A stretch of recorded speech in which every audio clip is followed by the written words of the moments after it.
Ang buhay ay sadyang puno ng pagsubok. Walang katapusang pagsubok. Kahit na nabigo ka sa isang bagay, hindi ka dapat sumuko hanggang sa maabot mong tagumpay. Yan ang mga sinabi ni Sapo noong 2nd century.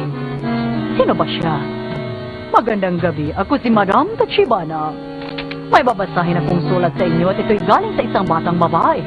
5 taong gulang pa lang siya, tawagin na lang natin siya sa pangalang Sunflower. Hello po, lagi po kaming nanunood ng Atashinchi at tuwang-tuwa po kami sa palabas ninyo. Sumusulat po ako sa inyo dahil ngayon po ay meron akong problema. Sabi po kasi sa akin ng mga kaklase ko sa preschool, cute daw ako. Pero kawawa naman ako dahil ako ang pinakamaliit sa kanila. Nasabi po ba nilang cute ako dahil lang maliit ako? Paano po ba ako lalaki? Ay hindi, paano po ba ako tatangkad? Anong gagawin ko? Matutulungan niyo po ba ako? Sige. Huwag kang mag-alala, Iha. Malalaman natin ang kasagutan gamit ang bulang kristal na to. Para sa cute na 5 taong gulang na batang babae.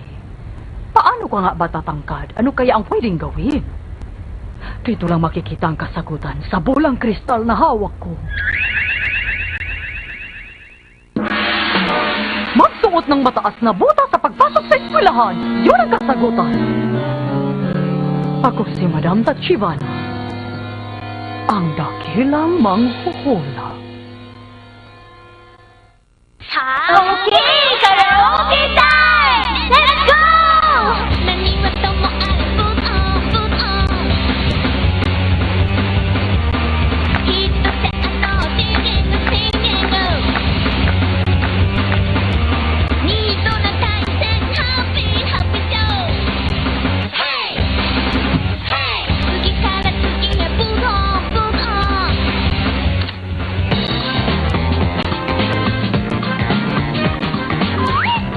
Si Mikan ay tulad ng 10 tao!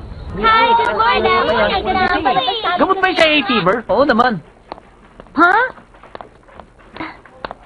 Hello, Mikan. Good morning. Nobara, good morning din sa'yo. Oo, ganun talaga yun. Uy, good morning, Mikan. Good morning, Ben. Good morning, Nobara. Good morning sa inyo. Na-print na yung mga picture natin na nag-karaoke tayo. Tingnan nyo. Ah, talaga? Patingin ako. Wow, kumpleto tayong lahat dito. Wow! Ang ganda naman ng kuha natin dito.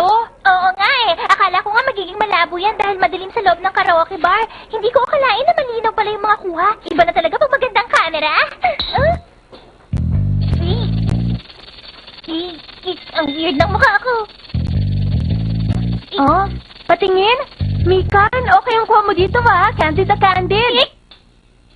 Okay ba yung itsura ko dun? Ito, tingnan nyo. Ah, oo nga. Ang ganda-ganda ng kuha mo dito. Seryoso ba sila? O nagpapatawa lang? Okay to, Mika. Hindi ko alam na photogenic ka pala. Oo nga. Okay lang ba yun? Ako lang ba nag-iisip na ang weird na itsura ko sa picture na yun? Ay! Photogenic ba ang tawag doon? Ang pangit kaya ng itsura ko!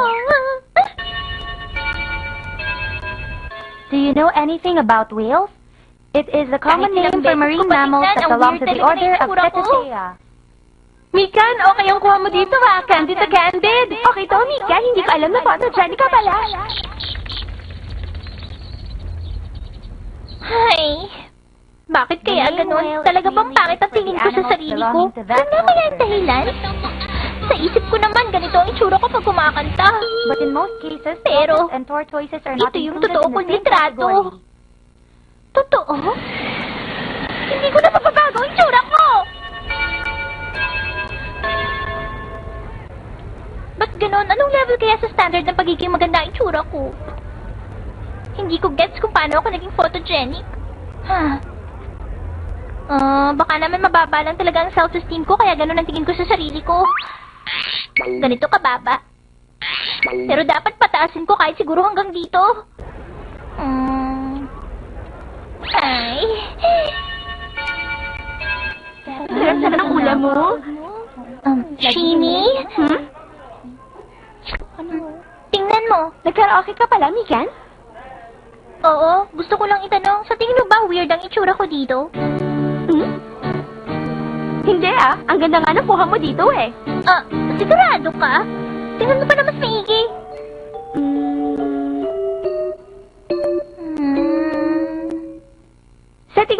talaga. Maganda ka naman dito eh. Tulad din yan ang sabi ng iba.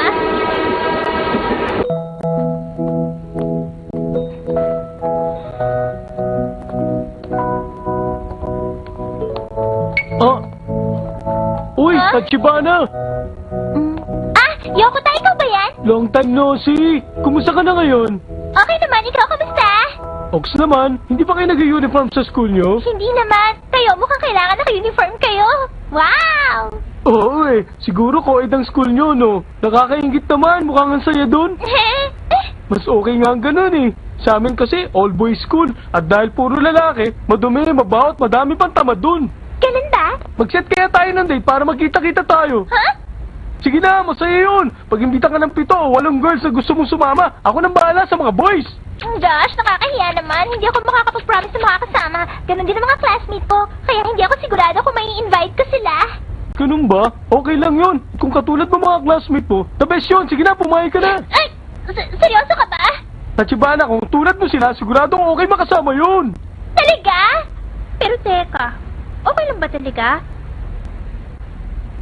Kahit halos ka-level ko ang itsura nila.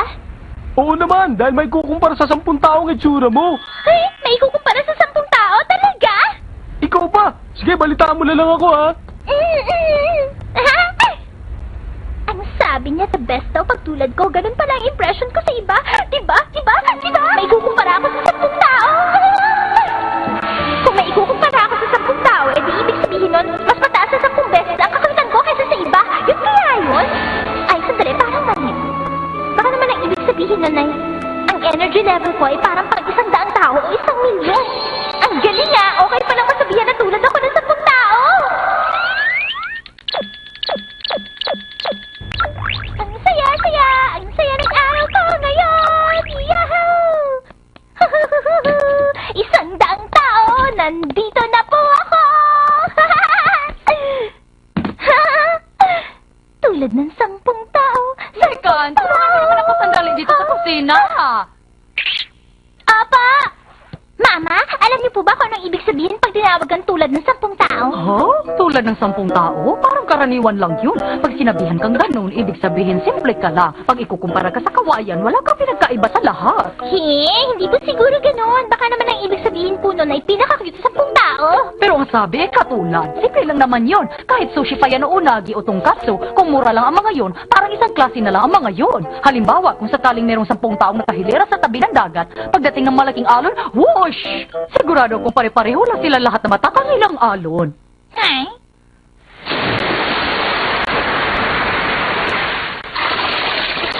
Tapos kahit isang tao, wala nang matitira. Ubos na silang lahat. Sigurado po ba talaga kayo? Di bale na nga lang. Bakit ba kasi kay mama pa ako nagtanong eh? Ako na lang ang magre-research ko ano ibig sabihin nun. Tulad ng 10 tao, ng 10 tao. Ang saya-saya ng araw ko ngayon. 10 tao, 10 tao. Huh? Tulad ng 10 tao, ibig sabihin ay sobrang simple. Yun pala.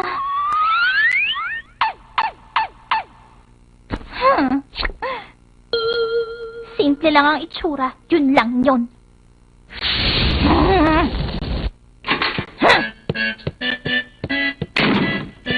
Oh?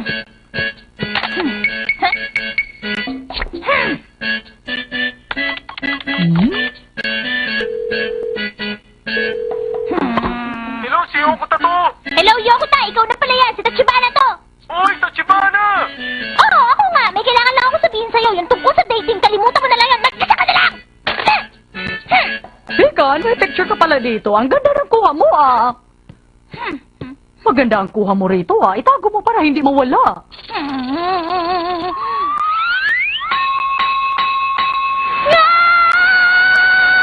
Pakiramdam ko na pagkakatuwaan lang ako!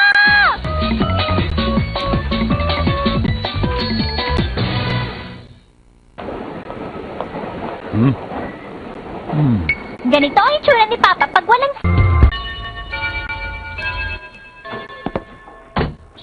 Yusupi!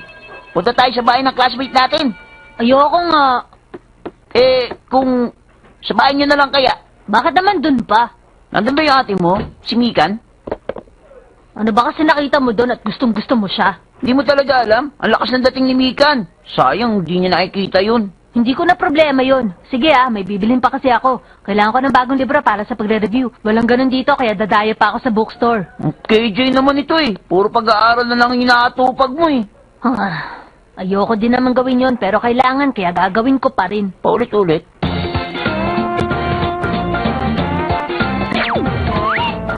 Ang switch ng pandaman ni Yuzu!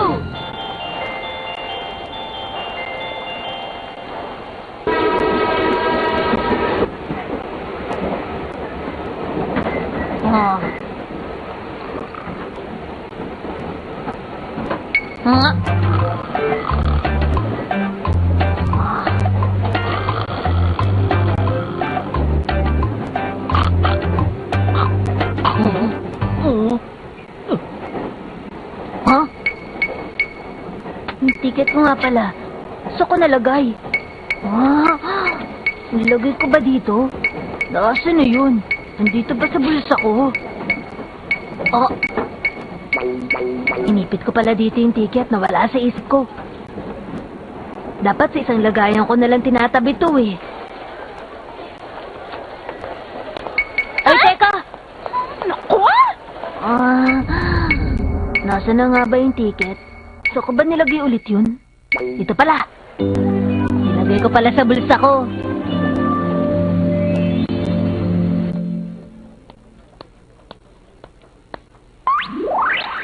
Yuso, pagdadaan ka mamaya sa bookstore, pakibili mo rin ako ng magazine ha. Hihintayin ko yan. Oo nga pala. Buti na lang naalala ko yon. Ito na lang po. Okay. Andito na po ako. Andiyan ka na pala, Yuso. Ito na po. Ay, salamat. Ito po yung sukle. Nga pala, nakita mo ba yung librong kailangan mong bilhin para sa pagre-review? Ha? Oh, bakit? Yung palang libro na dapat bilhin ko. Nakalimutan ko. Ano? Bakit naman yun pang nakalimutan mo? Batang ito, kanya ka rin ba sa school? Malilimutin ka rin ba pag andun ka? Isulat mo kasi yung mga kailangan mo para hindi mo malimutan. Di ba kailangan mo yung libro kaya ka pumunta sa bookstore? Ano?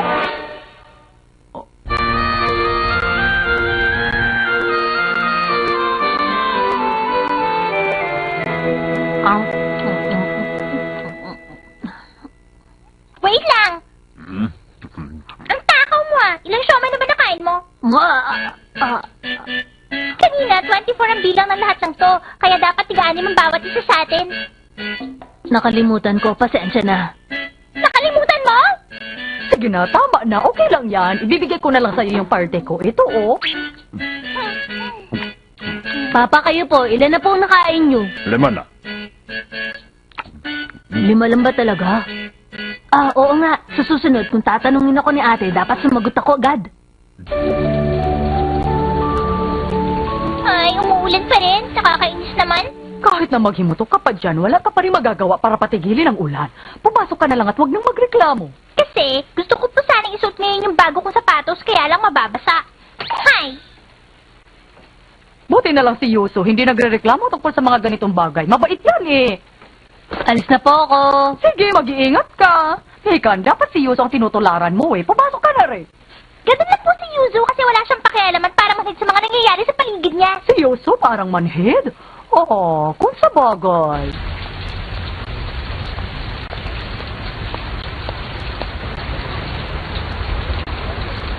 Ayoko din naman pag umuulan eh. Hindi ko na lang iniisip para hindi ko na problemahin. Kaya parang pinapatay ko na lang ang switch ng pandama ko.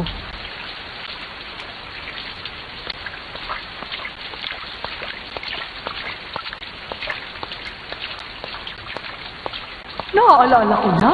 Baka naman may ganun na siyang ugali.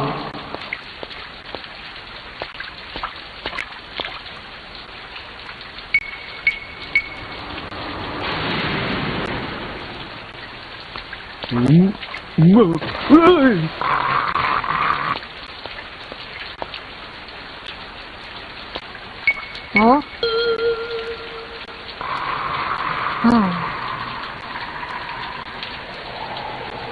Mukha nga lang siyang aanga-anga, pero marunong naman siyang umiwas sa panganib kung kinakailangan. Tama po. pagdating sa mga ganung bagay. Pero sa susunod, kailangan din siyang pagsabihan. Baka kasi maaksidente siya kung ganun. Mahirap na kung may mangyari sa kanya. Ang weird talaga nun. Nakakatawa nga eh. Oo, ganun talaga yun. Ang ingay. Ang daldal ng mga babae. Ay, ewan ko nga mo. Yung crush mo kaya. Dumaan ka kanina. Ay, ko amor.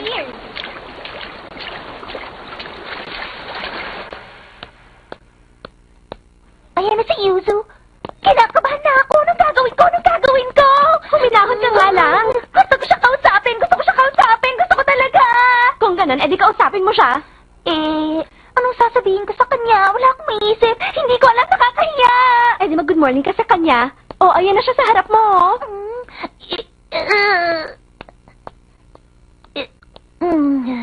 Yuzupi. Hindi kita maintindihan. Gusto mo bang makausap si Yuzu o ayaw mo? Ano ba talaga? Kailangan mo pa bang itanong yun? Siyempre naman gusto ko. Nawiwiwi ako.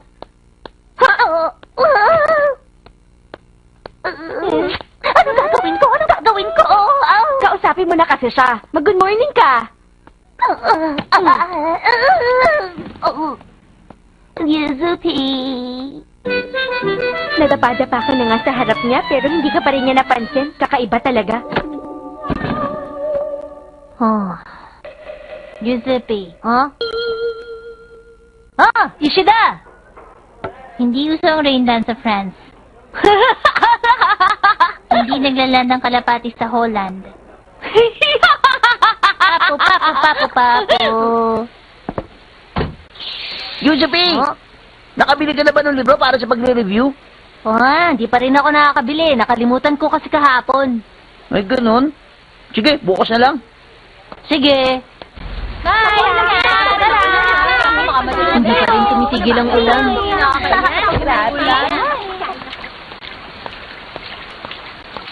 Ayaw, tignan na ka. Ganda ng payong ko, di ba? Oo, may ganyan din ako.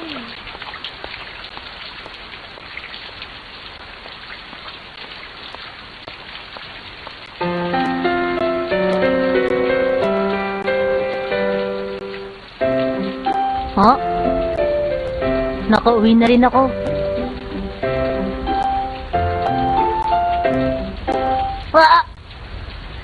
Nakalimutan kong bumili ng libro. Lagot ako ngayon. Napasobra yata yung concentration ko.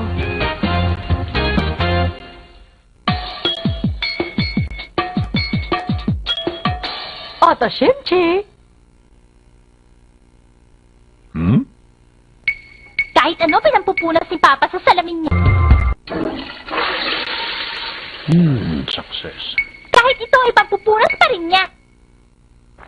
Okay, handa na ang pagkain! Salamat po sa pagkain! Sige na, kumuha na kayo!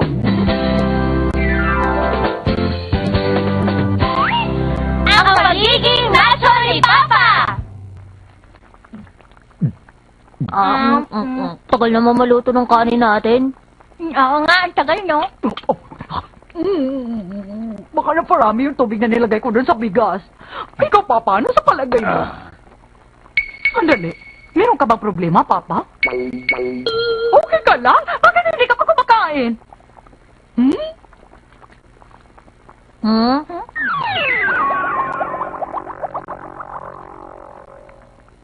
Walang chopstick. Pasensya na! Hindi kita nabigyan, Papa! Bakit hindi mo agad sinabi? Ganun talaga si Papa. Hindi nagsasalita. Second half na ng laro at lalo itong umiinit. Eto na siya! Oo, tinahulan ng aso si Mrs. Mitsushima. Parang naman nalaman si Mrs. Mizushima lang ang tinatahulan. Dahil nung nagpunta siya sa banyo, tumigil sa pagtahol yung aso. Parang nang may switch yun, pwedeng mag-unat mag-upang pagtahol nun. Tulugo? Saan para may switch? Pagbalik ni Mrs. Mitsushima galing sa banyo, tumahol agad yung aso. Parang may on-off switch lang talaga. Sigurado nagulat siya dahil doon. Intercept ni Fernandez, mga kaibigan! Oh, sabi niya yun. Nakakatawa.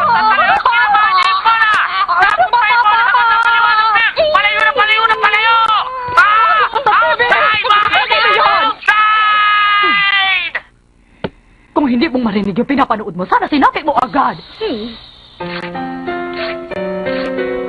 Mama, bakit po hindi masyado nagsasalita si Papa? Kumakain man siya o nanonood ng TV, hindi niya sinasabi ko anong gusto niya, hindi siya nagsasalita. Ganun ang papa mo dahil isa siyang hot-blooded na lalaki. Ha?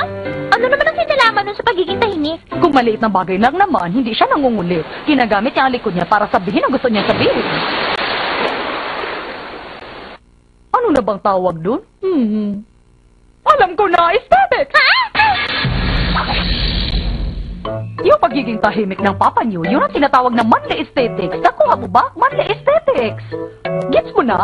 Manly aesthetics? Hindi ko alam yun. Alam mo kasi, bata ka pa, kaya hindi mo pa yun naiintindihan, Mekan. Noong taong 333 BC, natalo ni Alexander na Macedonia ang mga Persian sa Battle of the Isus River sa Cilicia. Pero nakatakas ang Persian Emperor na si Darius III at iniwan ang pamilya niya. Kitang-kita sa likod ni Darius ang pagkatalo niya. Likod ba yung sinasabi niya? Aesthetics? Tachibana! Tachibana! Sir, ano po ba yung tanong niyo? Tungkol po ba sa likod, sir? Pasensya na po, sir. Makinig ka! Lalabas to sa exam niyo! Ano? Ginagamit ng lalaking likod para masabi ang mensahe niya? Huwag mo sabihin sa akin na kanina mo pa iniisip nun habang nasa school tayo. Nakakatawa ka, Tachibana, ha? Natatawa yung Shioka. Nakakatawa kasi yung manly aesthetics, eh. Natural lang na tumawa ka dahil sa sinabi ko. Hindi mo kasi naiintindihan ko ano ang manly aesthetics kaya natatawa ka lang yung Shioka. Anong sabi mo? Sandali nga, Tachibana. Nagkakamali ka kung yan ang inaakala mo. Ilang tao lang nakakaintindi ng tungkol doon. Isa ako sa mga yun. Hindi mo naiintindihan. Hindi mo ba ako narinig? Ang sabi ko, naiintindihan ko. Alam na alam kong tungkol sa manly aesthetics. Yun ay... Maintindihan mo lang kapag tumingin ka sa likod ng lalaki. Ano? Likod ng lalaki? Tama yun, likod ng lalaki. Ang mga lalaki, hindi kagaya ng mga babae at mga bata na napakaraming nasasabi tungkol sa maliliit na bagay. Hindi namin kailangan ng salita. Ginagamit namin ang likod namin na parang salamin na nagpapakita ng emosyon namin. Ginagamit ko na parang salamin? Tama. Parang may wagang salamin na nagpapakita ng emosyon ng likod ng isang tunay na lalaki. Napaka-romantic doon, di ba? Ha! Alam na alam ko tungkol doon. Kaya naiintindihan ko tungkol sa manly aesthetics ng papa mo. Hindi ko pa rin naiintindihan! Aray ko! Aray! Ang sakit doon! Huwag ka magalit! Ano ka ba naman? Pinaliwanag ko lang naman eh. Ano ka ba? Ano ba kasi talaga yun? Kahit may gustong sabihin ng lalaki, hindi niya sinasabi, pinipilit niyang itago para mamukha siyang cool? Pilit na itinatago? Medyo. Pero mali ang pagkakaintindi mo eh. Alin ba ang mali sa sinabi ko? Ipaliwanag mo ka mabuti eh! Paano ko ba ipapaliwanag? Parang ganyan. Parang ganito? Ikaw, sinasabi mo agad kung anong gusto mong sabihin. Pero ang papa mo, hindi. Dahil yun sa mali aesthetics niya. Ganun kasimple. Ha? Ganun ba yun? Kung hindi disiplinado ang isang lalaki, hindi siya mabubuhay. Kung hindi siya magiging mabait, hindi rin siya mabubuhay. Dapat may balance. Sa madaling salita, yun ang mali aesthetic na isang lalaki na gaya ng papa mo. Bata ka pa, kaya hindi mo naiintindihan ang tungkol sa bagay na yun. Maintindihan mo yun pag mature ka na. Kalukuhan lang yung mga sinabi niya. Invento lang para hindi ko maintindihan. Manly aesthetics? Parang salamin ng likod? Sigurado hindi niya rin yung naiintindihan. Nagmamagaling? Sandali. Papa! Papa, ang aga niyo umuwi ngayon ah.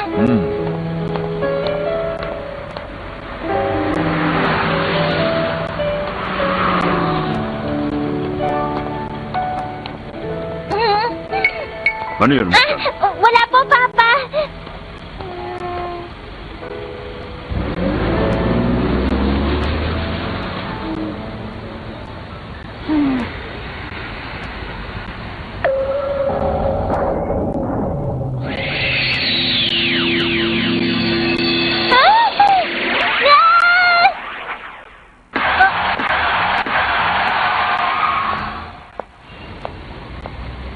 Ano nangyari? Pinotektahan ako ni Papa para hindi ako mabangga.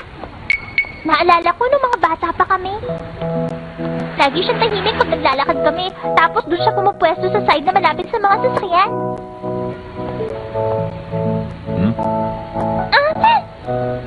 Hindi ka pa ba uuwi? Masasa na po!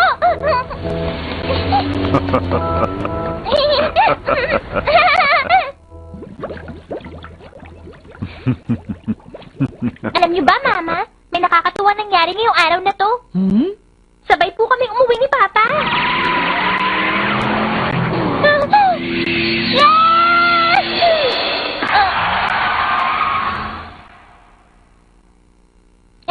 Tapos ang kwento, yun lang. Napaka-weirdo mo talagang bata ka.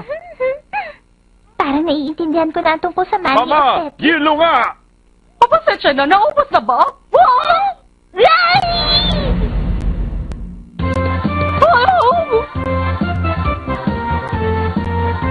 Na paano yun?